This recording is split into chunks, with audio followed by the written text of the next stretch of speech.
Hello, hello, hello, hello, hello. Can you hear me at the back there? Yes? Good, very good.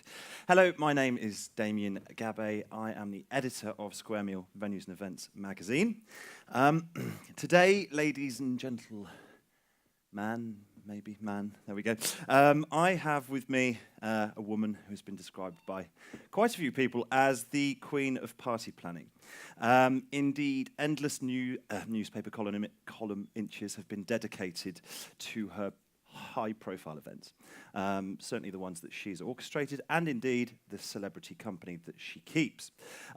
Now, if she's organising it, chances are people want to be at it. And if you make it past the person with the clipboard, then you're part of the Fran Club. Now, from what I can gather over the past few months, they've been very busy for her. Parties have been organised for the likes of Louis Vuitton in London, for Vogue in Paris, and for Fendi no less in New York. All in the name, of course, of creating events that help her very high-profile clients deliver something very special. So, ladies and gentlemen, would you please give a little clap for Fran Cutler? Oh my God. Hello. Hi, everyone. Right. Why then, with all this celeb-focused work, I hear you ask, is Fran hanging out with us mere mortals today? Well, besides my vain hope that she'll share some good quality celebrity gossip, I think that some of Fran's hard-earned party planning techniques and style might just be applicable, in some senses, to what you guys do in either a corporate or private context. So, let's kick off with, well, I will go through some questions, and then afterwards I'll allow just a little bit of time for you guys to ask Fran whatever you'd like. We'll dedicate around 10 minutes to that. Anyway, so Fran, hello. Hello. Hello, everyone. So I saw in the Standard that you were hanging around with some pretty famous sports stars this week. How was that party? It was very good. They were very good.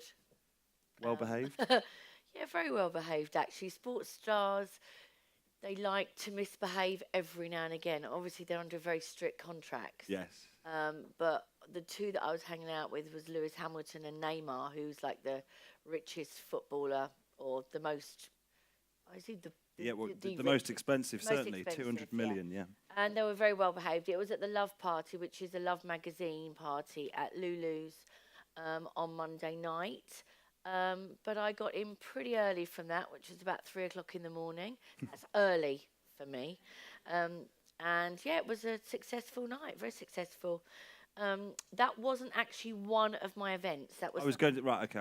actually something I was invited to. Right, so you had your hair down. I'm ready for a big art event tonight in Camden, which is near the Roundhouse, with a new artist. And my events I work really basically in fashion, art and music, and sometimes film across the genres. I find that much more exciting than sticking with just one genre.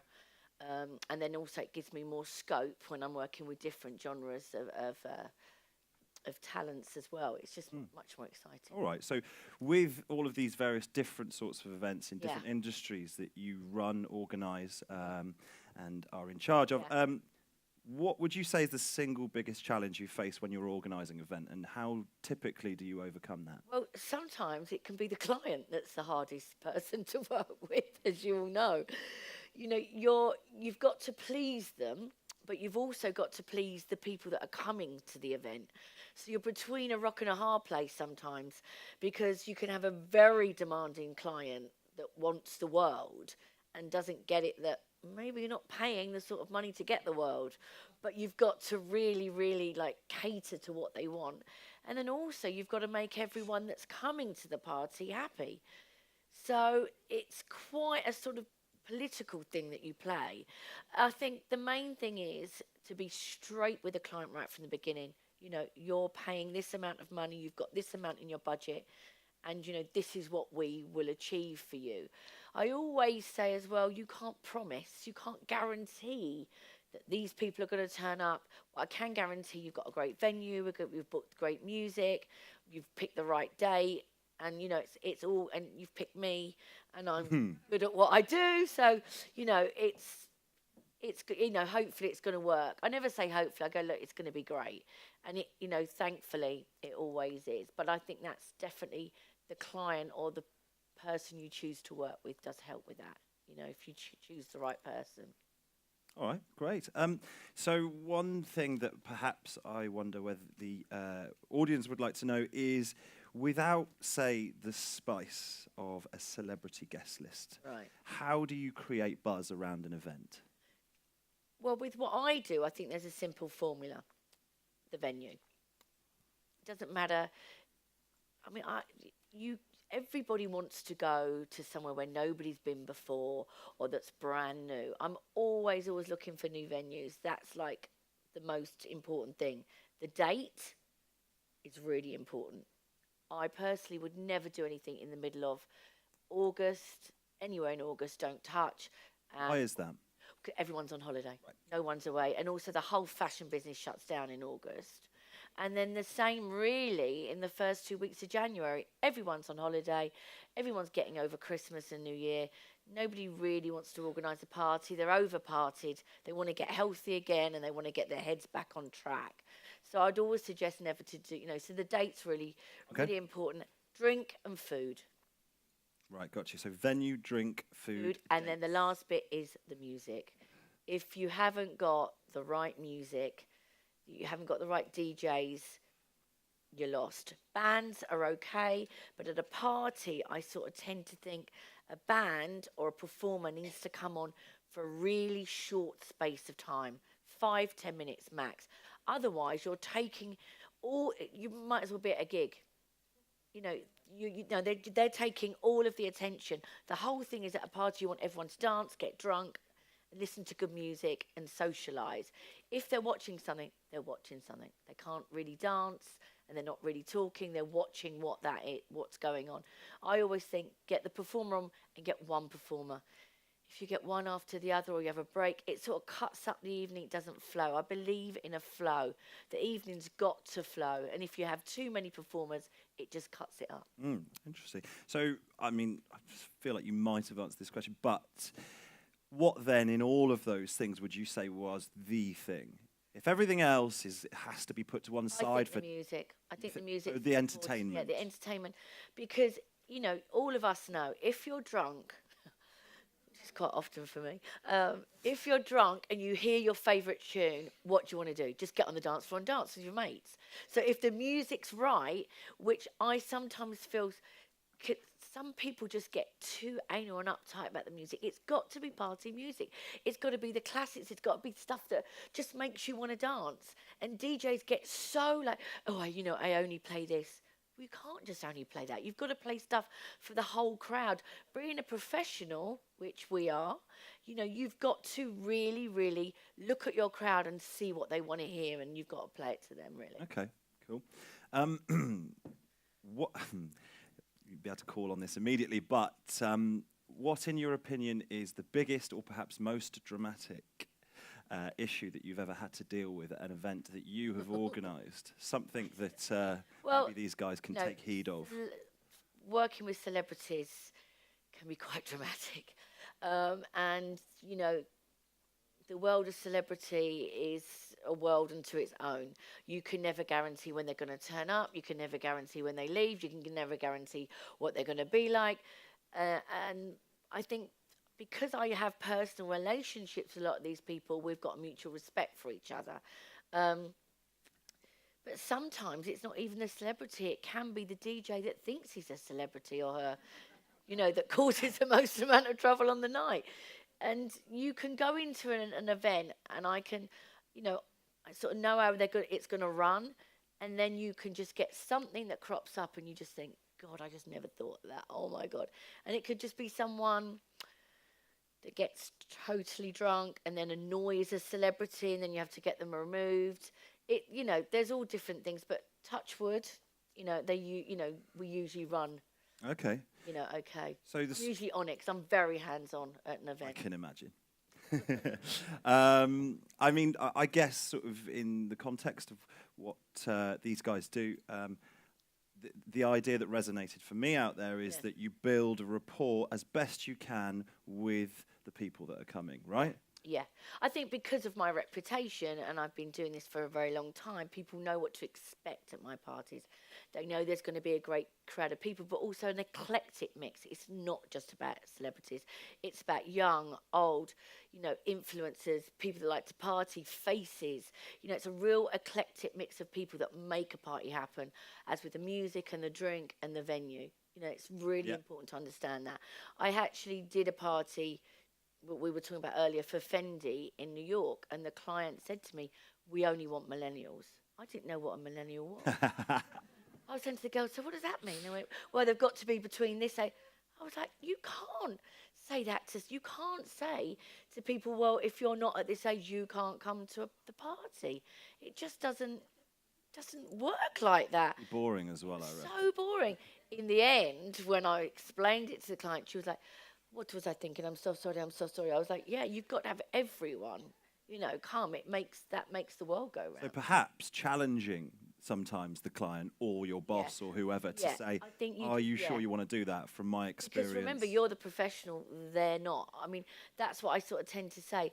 I do these events once a week, twice a week, depending. Please listen to me. I really know what I'm talking about when they say, "Oh, shall we do it on a bridge? Should we hold a party on a bridge?" Well, what, in the middle of December? Oh, yeah, that'd be great. Yeah. You got Blackfriars Station. Yeah, exactly. They've got to listen to you. Cool. Okay, just going back to the questions then. What's, in your opinion, the single best party that you've ever organised? What was the one where you were like, smashed it? The single best parties for me are the ones that I don't have to organise and I can just show up. Of course. Because the ones I'm working at, I don't enjoy, to be honest. Right, okay, because you're always switched on. I'm too stressed out. I can't relax. And I'm not a boss or a worker that just, lets my girls get on with it. I'm really hands-on. So I'm at the door, running from the door into the club, looking around, checking the DJ. I just can't relax. I'm just that sort of personality. So I'm always, if I see people queuing to get drinks, I'm like, "Give them drinks." And, "Oh my God, what's happening to the music?" I'm like always screaming around like a banshee, like making sure everyone's fine. I also don't believe in VIP areas. I find that really bad. I just attended a club the other night called Cirque. And no disrespect to them, it was in Soho, but it was like VIPs and tables and, the sparklers. It's just so old school and old fashioned. And I know that's what some people be like, but I don't find that. Okay, fair enough. So That doesn't work for me. is there a party out that you can remember that you thought, or maybe in fact, Oh, I mean, obviously the Fendi one in New York was. You smashed it. Smashed it. Everyone was there, from the Kendalls to the Hadids to Sophie Richie to Sienna Miller, to ASAP Rocky. We had Migos. We had everyone playing. It was unbelievable. But it was Edward Enninful came. He brought loads of girls. That's my kind of event. But outside was hardcore. We had 5,000 people outside trying to get into 1,000 people at a venue. Wow. There was a lot. One of my girls was literally so scared. She was like, "I've got to come in for a minute and catch my breath." It was hardcore. That's New York. London's slightly different. I've got, I know the security here. I don't really know the security much in New York, even though I've done a lot of stuff there. All right, cool. So just on this same sort of vibe, can you remember just right at the beginning of your career when you held an event and you're like, "All right, I'm good at this. I'm going to carry on doing this as a career"? Well, it was my first event. Was the premiere of Lock, Stock and Two Smoking. It was your first event? Yeah, that was my first event. Okay. And it was a friend of mine called Meg, who I started out in the business with, who was married to Noel from Oasis. And that was she'd gone to school with Guy Ritchie. She'd gotten us the party. So it was mega. It was a mega, mega party. And I knew from there we were on the right foot. We knew what we wanted to do. All right, cool. Slightly more straightforward question. Social media. Yes. Do you use it as part of a sort of buzz? I'm on Instagram and I device. You know what? I'm an old school person. I'm technophobic. I don't even have a computer. That's how pathetic I am. I have a phone and I use my texting and my WhatsApp and my calling. I believe in personal relationships. I think we've got to go back to the way when you have your personal relationships with people, you can call someone up and say, do you want to come to a party? You know, and I like sending invites to people in the post. People like getting a hard copy. They really do like it.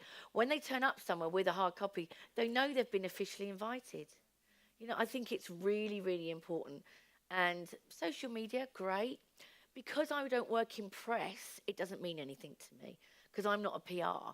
So I don't give a shit really what goes on in that side of things. I just believe in personal relationships, really having a one-on-one with the people that you invite regularly to your parties and events and going from there. And it's done me well. Yeah. I do have evidently. Instagram if anyone wants to follow me. And there's some exciting things on there you might want to see. I follow you on Instagram. Oh, good. That's how I knew you went to Mongolia.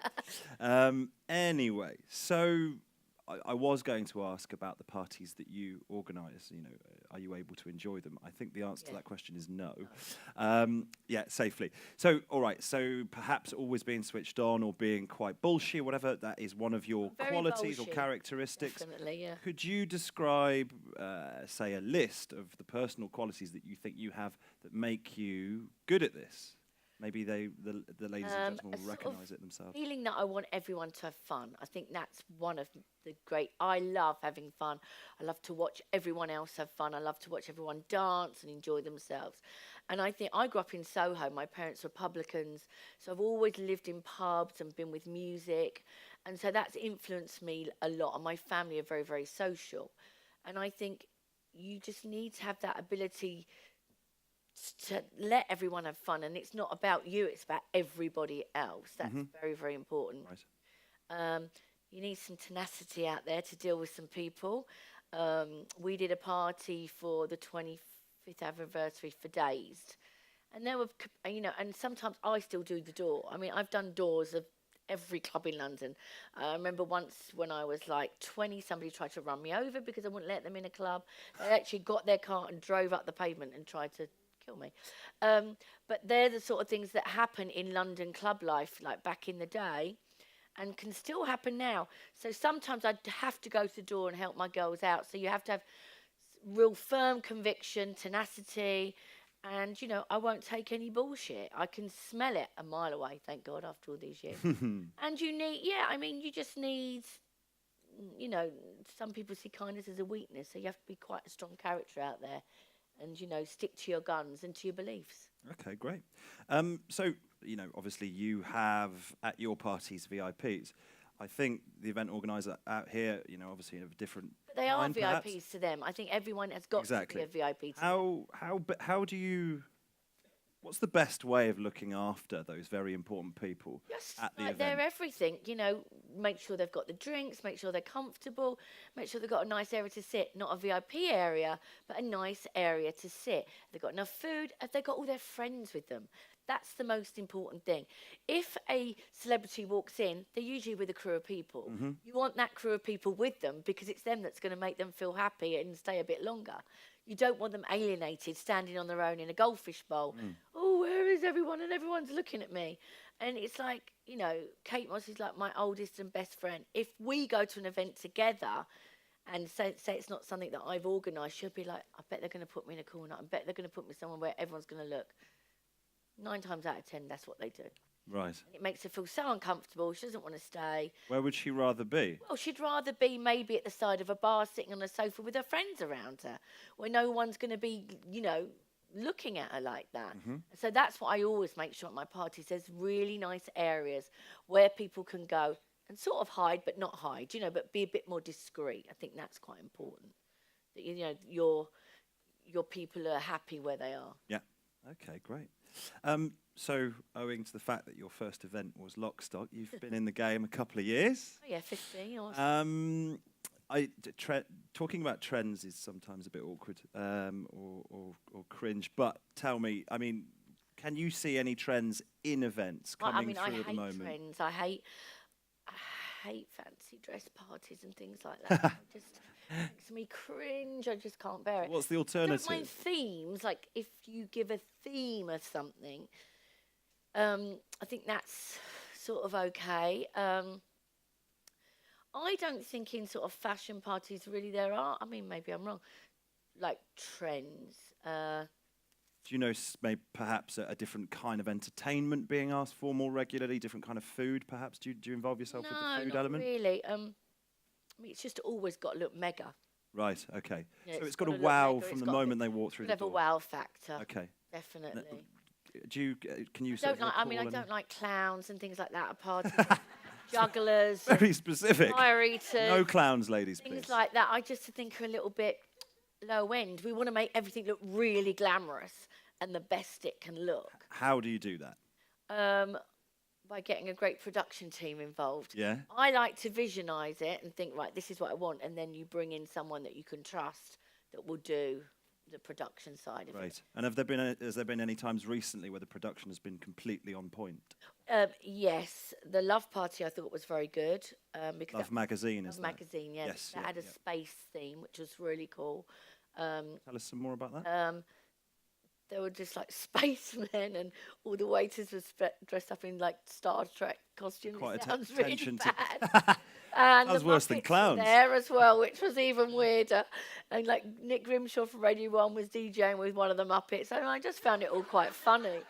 I mean, I did say to Katie Grant, Muppets and fashion, does that really go together? But now it obviously does. Apparently it does. So that's maybe a trend I wouldn't follow in the future. Okay, fair enough. But by the sounds of it, it was was fun. attention to detail, would you say? The little Yeah. things? You know, you've got to cut your cloth accordingly. Right. You know, sometimes I can walk into a venue or a hotel or something and just think, you know what, there's no point overdoing this, you know, putting lights here and this there. Just keep it as it is. So, and what you're talking about is within Yeah, budget. just within budget and keep it as it is. I would rather spend more money on drinks, let's be honest, and food than tightening something up that doesn't really need it and just go with how lovely it is. So choose a venue that's probably nice. And Already, natural. yeah, exactly. Great. So, food, drink, entertainment got to be the sort of holy trinity, Yes. right? Oh, and the date. You don't want to clash. You don't want to do, you know, who's going to throw a party on Christmas Eve? It's not really the time to throw a big party. If Have it's you your learned the birth- hard way with that? Oh, no, I didn't. Of course you haven't. Okay, so perhaps the message here is to ignore trends, to go for. Go with your gut, you know, and obviously what the client wants as well is quite important. Of course, yeah, you might have to adhere to it anyway. You have a daughter? Yes. And I would like to know whether, obviously, you know, you've been in the game long enough, I'd like to know whether you would want her to go into this business. She's more than welcome to. She does attend some of my events. Right. Obviously, like the fun ones. And they're like fashion shows and things like that a 16-year-old is sort of quite into doing and coming to, and art events. She doesn't want to go in my way of work. She wants to be a physicist, and you know, that's Wow. she's totally different from me. I was never academic and not very clever at school, so she's very clever, so she can go into Rocket that. scientist. Yeah, rocket science. So she'll take me away with her somewhere one day. To space, preferably. Exactly. Sounds To a good. party on Mars. That'd be new. Yeah. Next year when we get you in, we'll be talking about that. All right, great. So, all right, I'm going to ask just one more question, then go, ladies and gentlemen, you can go for it. Tell me, for the audience out there, three pieces of advice that you would give, just as a sort of packaged thought for anyone who in this industry. Pick your clients very carefully. You know, you can sort of tell if they're going to be a nightmare and if it's really going to be worth working with them, if they're just actually going to drive you mad and not appreciate anything you do. Even if the money is amazing, I would really, really think about it, because you can just work with people that can promise you everything, and then at the end you just think, oh my God, was that worth it? You know, you're almost like having a nervous breakdown over it. I think it's very, very important. Choose your venues very carefully. Sometimes there's just too much red tape or too many hold backers. You know, they just, oh, you can't do this. Oh, you can't do that. Oh, you have to smoke here. Oh, you have to do that. It's just, that's Particularly in London, I noticed particularly that. in London, and it's just a nightmare. That's another reason, you know, your event has to run smoothly, and if there's so many things in the way of what you're going to do, it's just not worth it. You know, it's just too much hard work on work's hard enough as it is, and you just don't want these things being put up in your way, these red flags. So there's no point in that. And try and smile through it. Easy one, right? I mean, there has been times is when that I the hardest wanted of to them get strangle some people, but breathe through it and just walk on. Excellent.